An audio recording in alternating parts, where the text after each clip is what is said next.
Puji Tuhan, selamat pagi Bapak Saudara yang terkasih dalam Tuhan Yesus.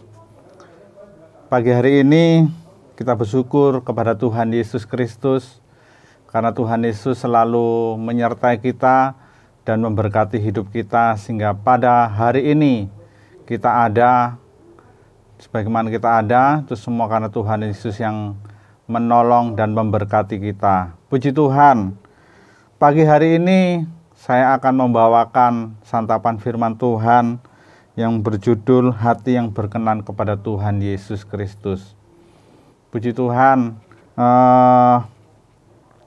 tentunya ini tidak sesuatu yang asing kalau bicara tentang hati ya Bapak Saudara ya. Ini adalah sesuatu hal yang sensitif. Hati setiap orang itu adalah sesuatu hal yang sensitif. Ada yang gampang tersinggung, ada yang gampang terpengaruh, dan sebagainya. Tetapi hari ini sebelum kita beraktivitas, kita mau melihat sedikit hal bagaimana hati yang berkenan kepada Tuhan Yesus Kristus. Kita harus menyadari bahwa betapa pentingnya hati kita. Karena manusia secara umum, juga orang-orang yang beriman kepada Tuhan Yesus tidak dapat dipungkiri bahwa mereka seringkali hanya melihat apa yang ada terlihat secara kasat mata ya Bapak Saudara ya. Apa yang terlihat, apa yang dapat diketahui bahwa orang tersebut memiliki penampilan yang baik, penampilan yang bagus, profesi yang bagus, hidupnya berkelimpangan dengan berkat-berkat Tuhan. Tetapi satu hal yang seringkali kita tidak pernah berpikir bahwa kita tidak pernah melihat hati. Dan kita tidak pernah menyadarinya dan kita mengabaikannya. Karena itu adalah suatu hal yang umum bahwa manusia hanya melihat penampilan saja. Tetapi pagi hari ini saya akan membawa bahwa bagaimana hati yang berkenan kepada Tuhan Yesus Kristus. Oleh sebab itu, marilah kita mau membuka hati kita pada pagi hari ini. Sebelum firman Tuhan berbicara lebih dalam lagi, kita mau memberikan hati yang baik kepada Tuhan Yesus, tanatan hati yang subur, supaya firman itu tertanam dan menjadi berkat di dalam kehidupan kita. Kita membaca di dalam 1 Samuel 16 ayat yang ke-7. Di sini memberikan suatu contoh bahwa seringkali manusia itu hanya melihat penampilan saja, melihat apa yang kelihatan saja. Tetapi di sini Allah bertolak belakang dengan manusia. Suatu kejadian tentang bagaimana Tuhan memilih Daud menjadi raja Israel. Dikatakan di dalam 1 Samuel 16 ayat ke-7, tetapi berfirmanlah Tuhan kepada Samuel, janganlah pandang parasnya atau perawakan yang tinggi, sebab aku telah menolaknya. Bukan yang dilihat manusia, yang dilihat Allah. Manusia melihat apa yang di depan mata, tetapi Tuhan melihat di hati. Tadi sudah saya katakan bahwa seringkali manusia itu hanya melihat apa yang kelihatan. Yang kelihatan yang baik, semua yang baik, semua yang baik.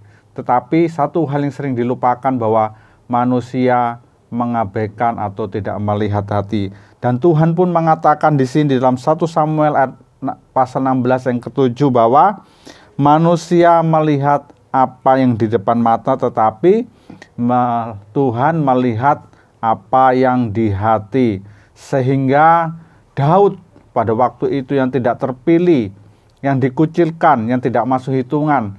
Kita sudah mengetahui ceritanya, akhirnya Daud dari tempat yang kecil, yang tidak kelihatan oleh manusia, Tuhan melihat hati dari Daud sehingga Daud ini menjadi seorang raja yang besar bagi bangsa Israel.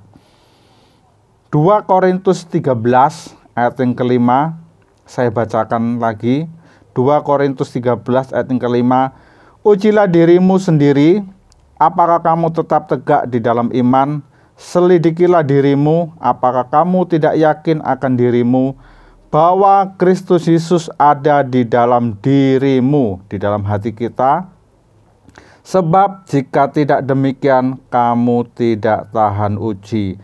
Dikatakan bahwa kita harus menyelidiki diri kita. Apakah kita tahu dan apakah kita menyadari dan kita sudah tahu bahwa Tuhan Yesus itu sudah ada di dalam diri kita, di dalam hati kita. Itu ada suatu hal yang penting karena dikatakan sebab kalau Tuhan Yesus tidak ada di dalam diri kita,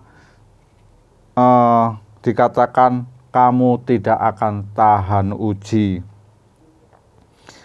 Pertanyaannya, apakah Anda selalu memeriksa hati Anda saat keluar dari kegiatan-kegiatan yang ada ya Bapak Saudara ya? Jangan aja penampilan saja yang Bapak Ibu Saudara perhatikan. Nah, di sini saya mengatakan bahwa bagaimana supaya hati kita itu berkenan kepada Tuhan. Jadi tadi saya katakan saat kita keluar jangan hanya kita memperhatikan penampilan dari diri kita aja sendiri. Saat kita bergereja, saat kita beribadah hanya penampilan saja yang diperhatikan ataupun saat kita berpergian. Nah, di sini pertanyaannya adalah bagaimana supaya kita memiliki hati yang berkenan kepada Tuhan. Karena kita telah menyadari bahwa betapa pentingnya hati kita, maka seringkali manusia itu berusaha dan bekerja keras untuk menyenangkan hati Tuhan dengan hati kita. Tetapi kita harus menyadari bahwa segala usaha itu menjadi sia-sia ya Bapak Saudara ya. Karena hati bukanlah tempat di mana kita bisa berusaha atau bertindak sesuka hati kita. Dikatakan bahwa hati itu adalah medan peperangan rohani yang paling menakutkan. Nah, pertanyaannya, jika demikian bagaimana supaya caranya kita memiliki hati yang berkenan kepada Tuhan Yesus Kristus, yaitu ya Bapak Saudara ya, caranya adalah, cara yang sempurna adalah dengan menerima Tuhan Yesus ada di dalam hati kita. Karena ketika kita menerima Tuhan Yesus dalam hati kita, kepribadian dan hidup kita akan dirubah. Puji Tuhan, kehidupan kita akan dirubah secara penuh ya Bapak Saudara ya. Ada sebuah kejadian di dalam Wahyu. Di sana ada sebuah jemaat di Laodikia yang membiarkan Yesus di luar hati dari jemaat di Laodikia ya saudara ya. Di sana dikatakan bahwa di dalam Wahyu 3 ayat yang ke-20, saya bacakan, ini adalah sebuah contoh yang harus kita sadari dan kita tidak mau ini terjadi dalam kehidupan kita. Wahyu 3 ayat 20, lihat, aku berdiri di muka pintu dan mengetok. Jikalau ada orang yang mendengar suaraku dan membukakan pintu, aku akan masuk mendapatkannya. Aku akan bermakan bersama-sama dengan dia dan ia bersama-sama dengan aku. Bagian pertama, aku berdiri di muka pintu dan mengetuk hati kita, mengetuk hati jemaat di Laodikia. Apakah saat ini kita membiarkan Tuhan Yesus hanya ada di luar hati kita? Kita tidak menerima Tuhan Yesus dengan sesungguh hati kita, membiarkan Tuhan Yesus berdiam diri di dalam hati kita, sehingga kita tidak mau seperti jemaat di Laodikia. Tuhan Yesus mengatakan bahwa dia berdiri di muka pintu dan mengetok, mengharapkan bahwa akan ada yang membukakan pintu. Dan di situ dikatakan bahwa kalau ada yang membukakan pintu, maka Tuhan Yesus akan bertinggal diam di jemaat di situ ya. Kita harus mengoreksi diri kita ya Bapak Saudara. bagaimana dengan diri saya, dengan Bapak Ibu Saudara, kondisi hati Bapak Saudara saat hari ini.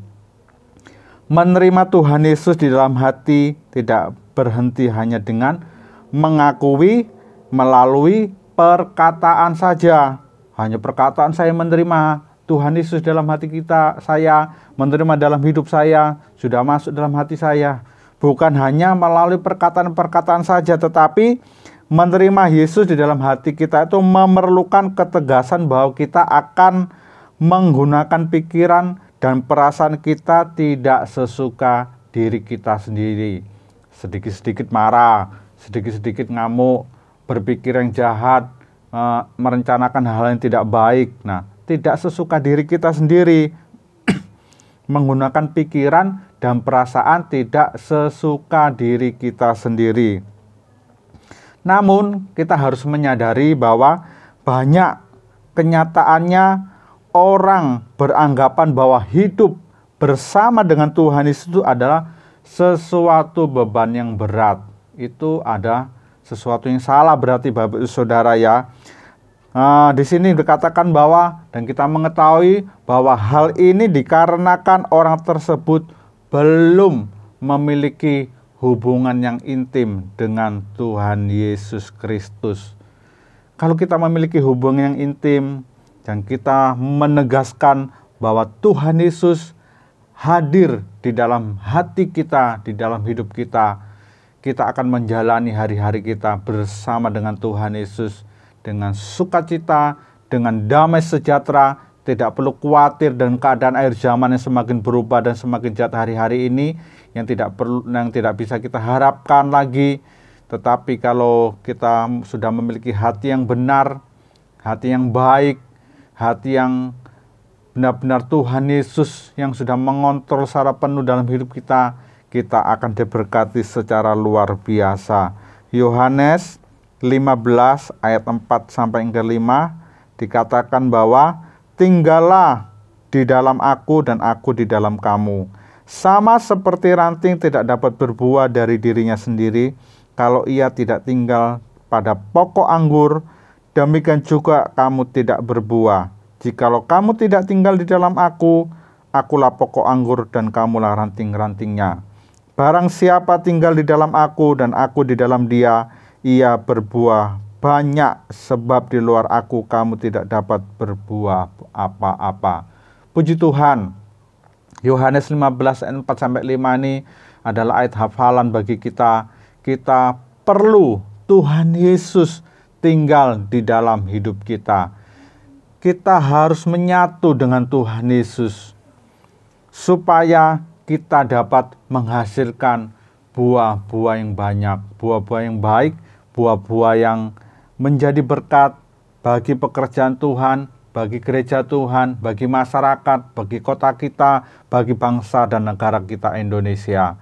Puji Tuhan, ada sebuah ilustrasi Bapak Saudara ya, ilustrasi sedikit.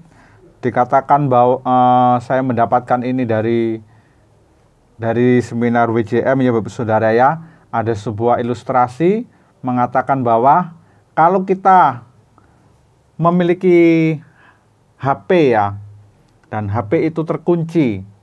Nah, kenapa HP itu terkunci Bapak Saudara? Tentunya itu ada sebuah pertanyaan di situ.